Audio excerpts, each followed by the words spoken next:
Hello ka-DIYers! Magandang araw, magandang umaga, magandang gabi sa inyo. Ngayon pag-uusapan natin ang oil-based haze machine. Ano nga bang oil-based haze machine? Well, ito lang po yung ginagamit ng mga sounds and lights owner para ma-enhance yung kanilang lighting effects. Kasi minsan, gumagamit sila ng ordinary pag hindi ayaw ng mga photographer yung makapal na usok, cloudy, halos di mo na makita yung performance. So, ito yung solusyon. Haze machine kasi is invisible fog siya, very thin, halos hindi mo siya makita. So, paano nga ba ito gumagana para makagawa tayo ng DIY? Ito ang formula. Air plus oil equals to pag.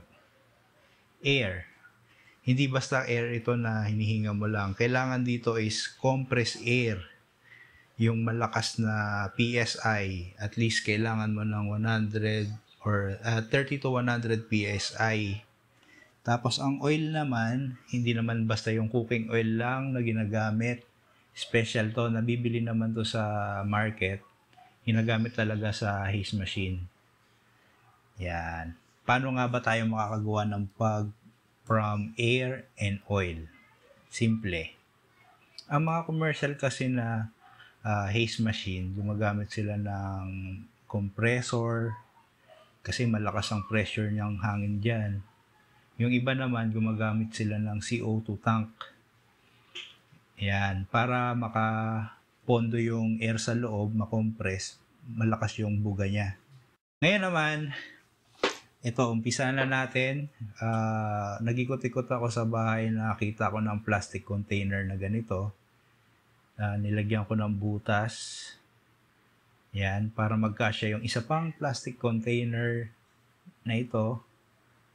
At idinikit ko siya doon sa aking malaking container na kagaya niyan. Gumamit ako ng glue. Kailangan hindi siya maglilik. Kailangan walang lalabasan yung oil. Kasi magiging messy kapag nagleak yung oil. Tapos, ito yung pinaka-chamber niya. Tapos, para sa nozzle naman, humingi lang ako ng mga pinagputulan na copper hose ba to? Yung ginagamit sa mga air condition, refrigeration. Ito, magagamit natin kasi yan. So, ang ginawa ko, naghinang ako ng pati. Yan. Kung makikita nyo sa picture, ito yung pinaka-igniter natin. Yan. Yung oil out, from oil pump, end cap. Yung end cap naman, yung close yan, dapat sarado. Wala nang lalabasan doon. Ang lalabasan lang ng hangin natin is yung 0.5 mm na hole size. Ayan. Didrill ka doon. Tapos yung sa kanan naman is papunta naman yan sa air compressor. Yan. Ito pa yung ibang view. Yan, hinilang ko lang siya gamit ng ordinary soldering iron tsaka lead. Madidikit naman siya basta tama lang yung init. Tapos naglagay din ako ng plastic para connector dun naman sa ating oil pump. Ayan. Paano ba natin ito ikakabit sa atin?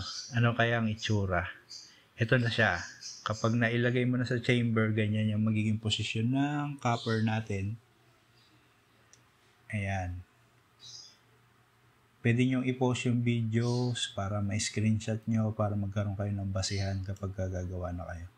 Tapos, nilagyan ko ng butas yung likod ng bilog na container natin. Kasi ang purpose nito, para pagka hinigop ng pan yung usok sa loob, may kasama siyang ambience ng hangin. para mahigop niya palabas yung usok. Kasi kung wala ito, hindi lalabas yung usok, hindi mahihigop ng pan. Tapos gumamit din ako ng fountain pump. Mabibili yan sa mga pet shop. Yan, 220 volts siya. So in-improvise ko na lang kasi medyo malaki yung labasan para mai-connect ko yung maliit na transparent hose. Ayan, kung makikita nyo. Papunta yan dun sa oil out natin sa ginawa nating nozzle. So, ayan. So, ang problema, tapos na ang ating nozzle. Ang problema lang natin, ano ba ang magandang ilagay nating compressor. So, sa mga commercial na kasi ang ginagamit nila, yung mga air compressor malaki. Ang problema nga lang, maingay siya. Paano kung okay lang sana kung live band, may mga tugtog. Paano kung gagamitin pala yung haze machine mo sa mga church, tapos sa mga stage play, di ba parang annoying kung maingay. Yung iba naman, ginagamit nila yung CO2 tank.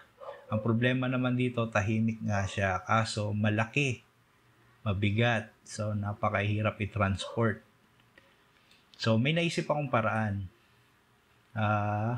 Lumabas dito ito yung ginamit ko ngayon, refrigeration compressor. Yung kahit 1/2 horsepower or 3/4, pwede na yon. Malakas na rin siyang bumuga ng hangin. Second hand ko lang siya nabili, 800 pesos. Ayan, hanap lang kayo ng second hand online, mabibili nyo siya. Isa Shopee, medyo mahal nga lang. So, maganda second hand na lang. So, ganito natin siya ikakabit. Yung air hose natin, ikakabit natin dun sa inlet papunta dun sa nozzle natin. Tapos yung kabilang dulo naman ng black hose, diyan lumalabas yung pressurized air. Tapos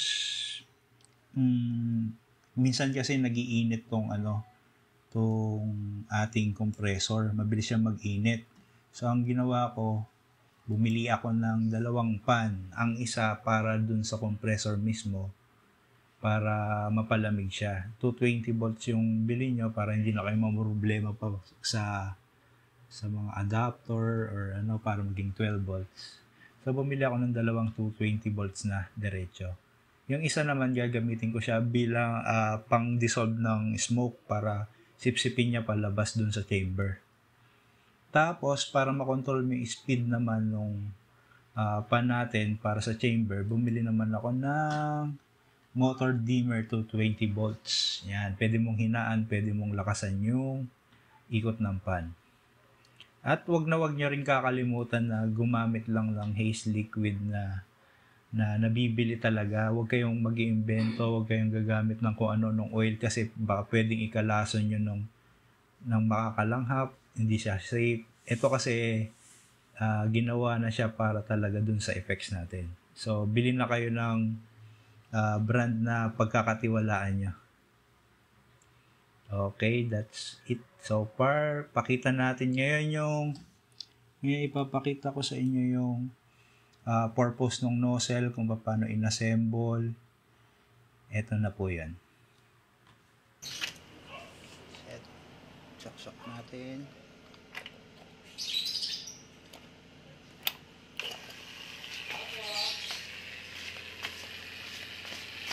So, ang mangyayari, lumalabas na dyan.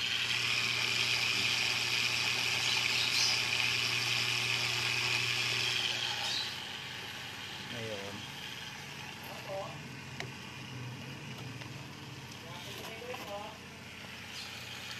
saksak natin yung compressor para sa akin.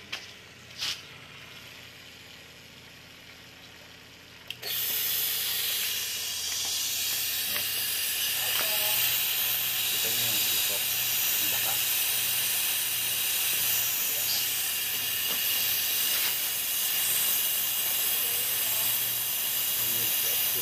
Hindi yung usok ko, lumalabas ko doon, tumutulak ko ng hangin.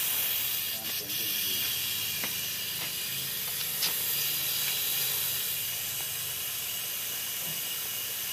naman din may idea.